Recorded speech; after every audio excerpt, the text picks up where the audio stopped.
Hello, D-Rock here. Welcome to the channel. An interesting time period occurred in North America at the end of the last ice age. This time period is known as the Archaic Period. The Archaic Period is a timeline generally stretching roughly 7,000 years. Yes, that's a long stretch. The Archaic Period begins at the end of the Paleo Period and extends to about the time agriculture starts taking hold. And the Archaic time is broken into three periods: the early, middle, and late. The glaciers retreat, climate changes, the massive bodies of water in Utah and Nevada begin to shrink, the megafauna disappear, and humans do their thing, adapt to a changing world. One of the changes that occur with humans is different lithic technology, basically tool production. Two cultures, and probably more, existed in the Intermountain West prior to the Archaic Period: Clovis and Western stem tradition. The latter seems to be more prevalent. However, once the Archaic Period emerges, so does different lithic technology. During this period, we have projectile points identified as the Pinto Basin, Elko, Humboldt, and so on. These different points and others exist during specific stretches in the Archaic Period. For example, the Pinto Basin Point existed in early Archaic times, and the Humboldt Point existed in Middle Archaic times. It's rather fascinating to think about. So please join me as I head out into the desert to discover what once was.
Buenos dias.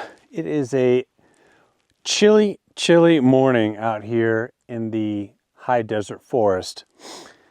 So I'm walking amongst junipers, pinyon pines. I'm at an elevation just under 6,000 feet or so. And not too far away is the probably geographic area where large ancient bodies of water existed. I've come up a little bit from that area into the forest to search for artifacts, anything I can find on the surface or come across. So what I'm hoping to come across today, as I mentioned just a second ago, are any prehistoric artifacts that could possibly date back a few hundred years ago all the way to 10,000-12,000 years ago. This area has been continually inhabited by people for at least 12 to 15,000 years, maybe a lot longer than that. No one really knows. So a couple of things I hope to come across today is an intact artifact or semi-intact, finding a complete, like a projectile point, complete, total, not broken. It's actually pretty rare.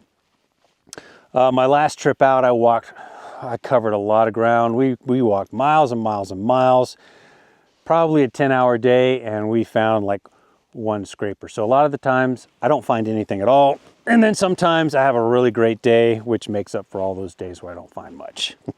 Hopefully today is a good day where we can find a couple cool artifacts. And you can find, like I mentioned, artifacts from all different time periods out in this type of forest here, because like I said, it's been continually inhabited for thousands of years.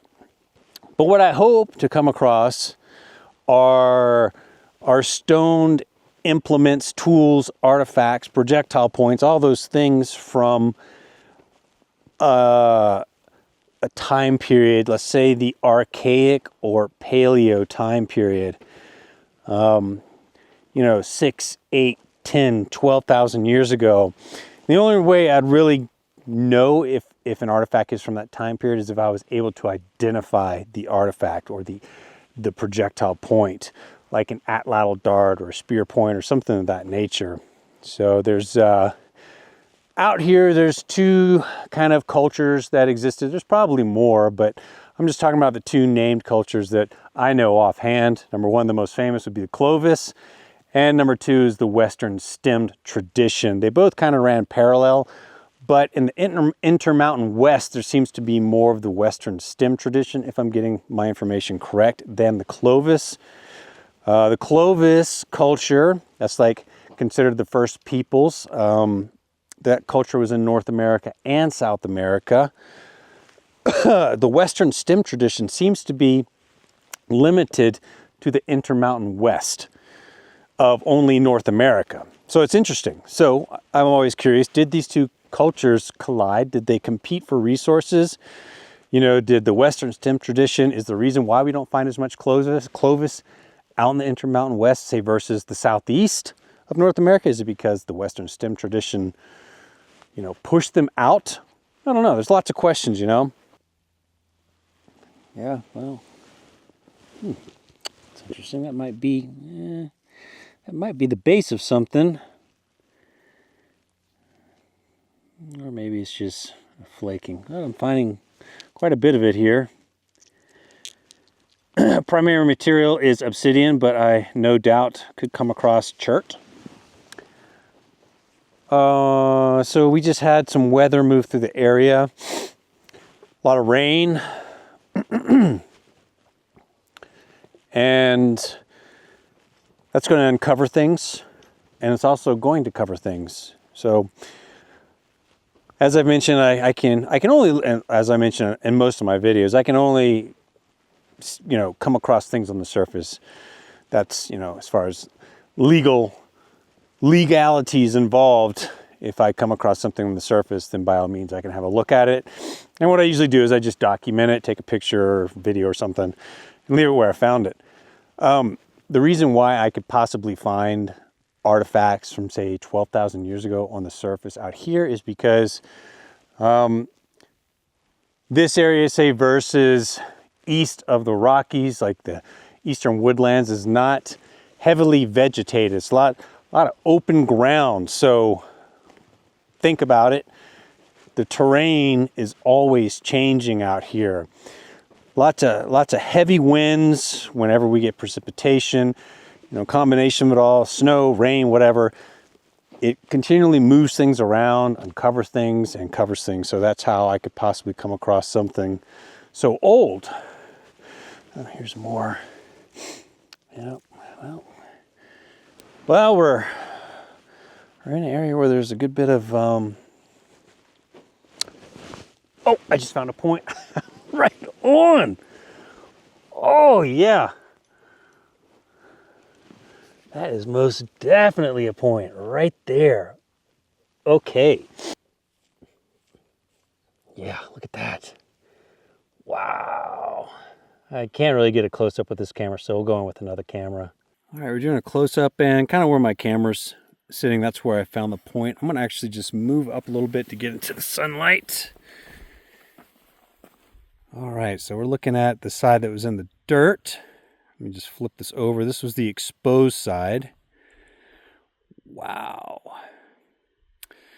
That's impressive. Let's go a little closer there. That tip break off? I'm not sure, but man, that's great. So, there's not much left of this. Like I mentioned, finding an intact piece is exceedingly difficult. So I can't really identify this. I mean, it seems like it's a little too fragile to say be a knife point. So maybe this was a dart point or a spear point. I don't know. Maybe it's a knife point, drill, punch, you know, a lot of things. Seems like the tip, very tip, might be broken. Base where my thumb is right here is definitely broken, but yeah, wow, how about that? Okay, well, The day is definitely starting off good. This is like frozen into the ground. Huh. It looks like really refined. I don't know, maybe it's from a later period. Maybe it's just prehistoric, you know.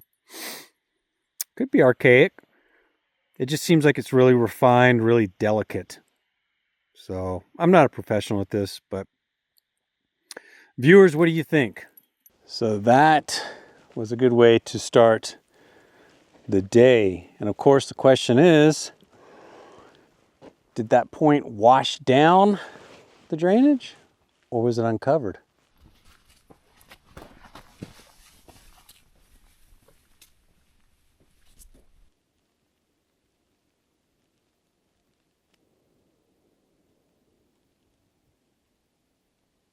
Well, I was just making my way back to the drainage. I have encountered an abundance of lithic material, and I just came across another point right here.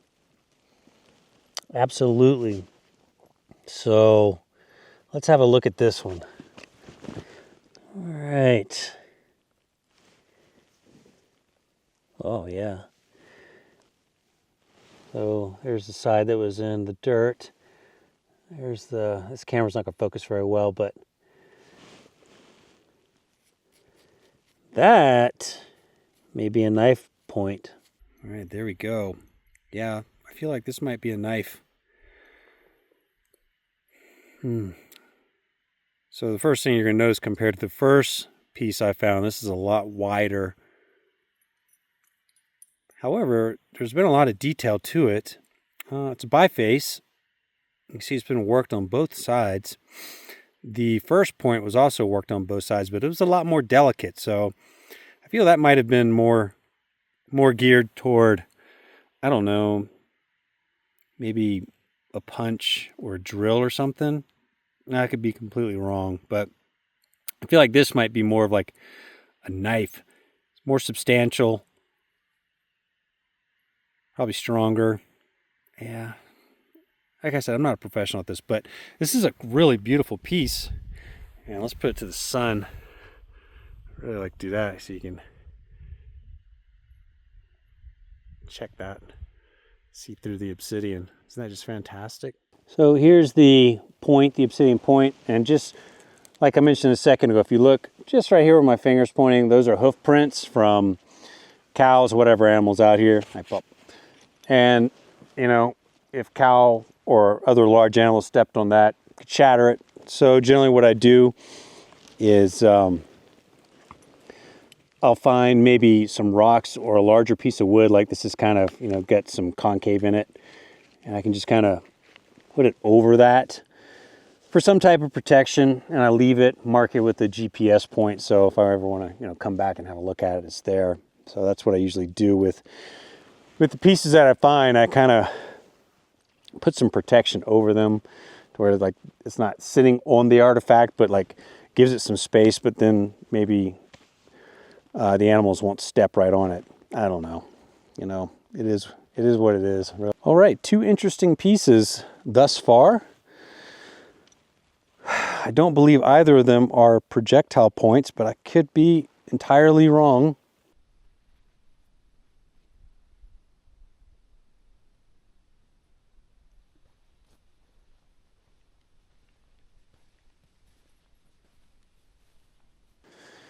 Man, this whole kind of openish area here is covered in lithic material.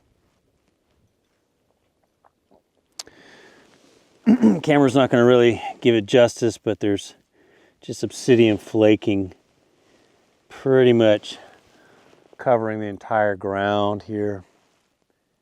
So what does that tell me? It's a nice level area, nice soft sand. It's not rocky. Now, this might have been a, you know, campsite, seasonal hunting campsite. People chilled here. It's wood, protection from the wind, comfortable, work on tools. and then go to higher points in the area looking for game. It's a thought. Oh, obsidian flaking.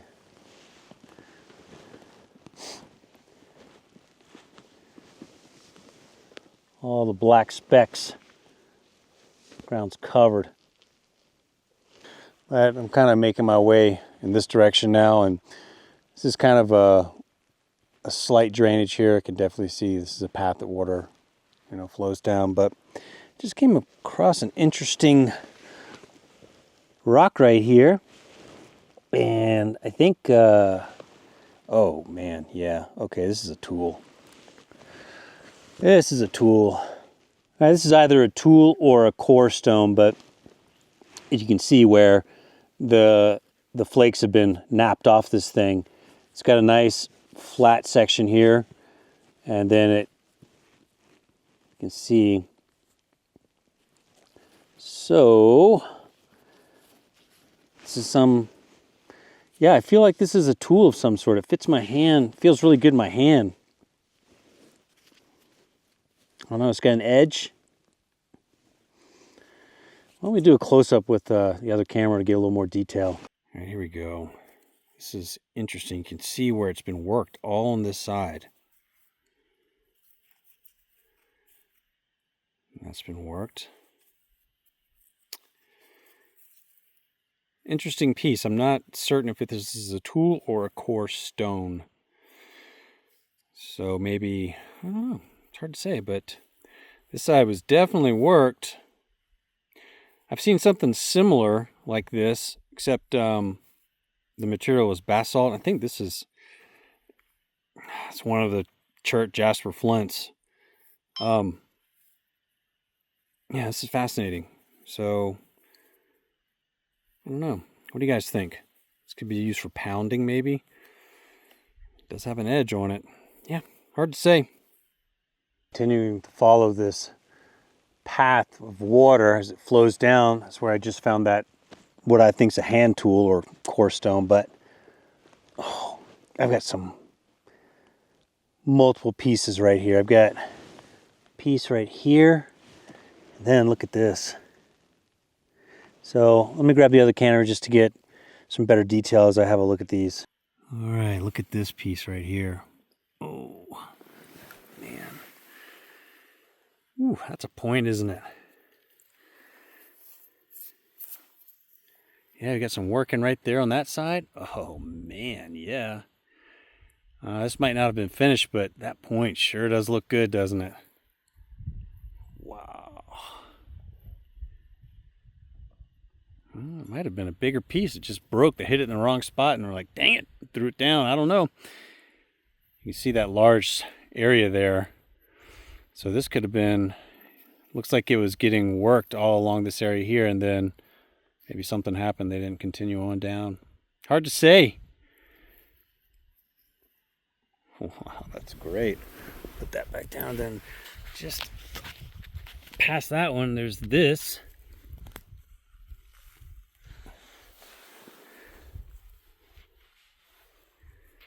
Let me switch hands here. I'm sorry. Come on, focus. There we go. Oh, yeah. Oh, that's definitely a biface. Man, come on. Look at that one. A lot going on right in this area. Look at that piece with the sun shining through it. That's pretty sweet.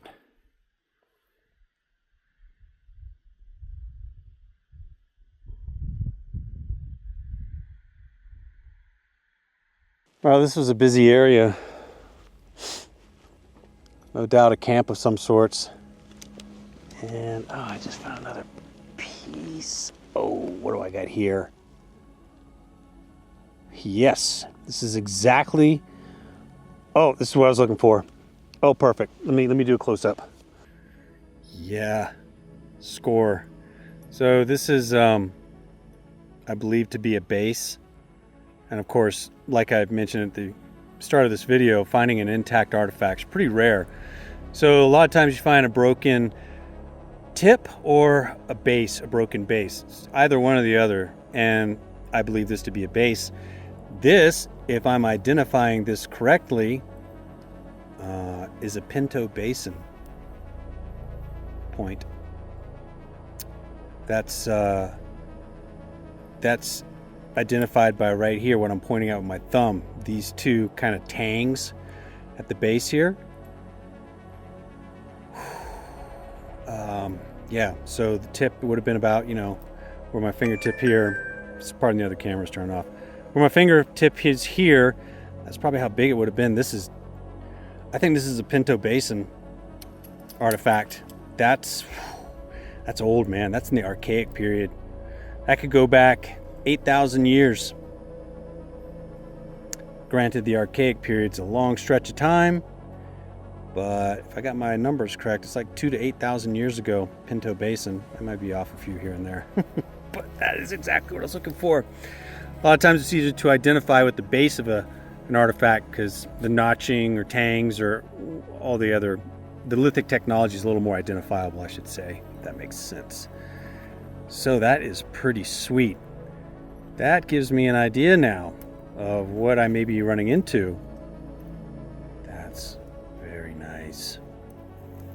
I know I've got some viewers here that have a lot more knowledge than I do, so what do you guys think? Are we looking at the base of a Pinto Basin artifact? I feel that we are. It seems maybe there's a notch right there on the right side of this, and that's just not a fracture. Yeah, it looks like it, huh? That's interesting. Perhaps an atlatl dart here? Can't say. It was beautiful. So this side was facing up. It's a little more shiny. That was obviously the side in the dirt there, a little more dull. Wow, that's great. Okay, perfect. This just made my day. Found this kind of like rock outcropping here, so we're gonna put it in there, and then that way it's protected. I'll mark it with a GPS point. If I ever want to come back and visit it, it's there. That's awesome. So that's so what I may be encountering here, the uncovering of the obsidian and everything, this may date back to the Archaic period, and finding that point may indicate that. It may very well not. I mean, like I said, this place has been continually hunted, inhabited for thousands of years. So you could find a point from a few hundred years ago all the way back to like a Western stem tradition point that dates even farther back than the Pinto Basin into the Paleo period. So this is absolutely fascinating. Yeah, anyway, that's the day. It's the perfect day right now. As soon as I walked away from the Pinto Basin base, I just came across, oh my God, a point right here. Once again, we're gonna use a different camera. This is incredible. Oh man, look at that. Look at the detail on that. So once again, this is the top of a projectile point. You can notice the base has broken off, and this isn't very big. Oh man, look at that. Oh my gosh. Look at that detail. Oh, it's beautiful. Well, it's a biface. Man, look at that piece. This might be a Pinto Basin as well. I don't know if the base of what I was holding matches up with this. I guess I could check, but I don't believe it does. Okay, there's the base of the Pinto Basin to the right there. And there's the point I just found, which was maybe just mere feet away from where I found the base, but they do not match. They don't belong to each other. So two different points here. I think this is also a Pinto Basin. I could be very wrong, but man, look at that. Oh, aren't they beautiful? I'm gonna put them in the same spot here in the rocks to protect them. But God, look at that. That's just absolutely beautiful. What a day.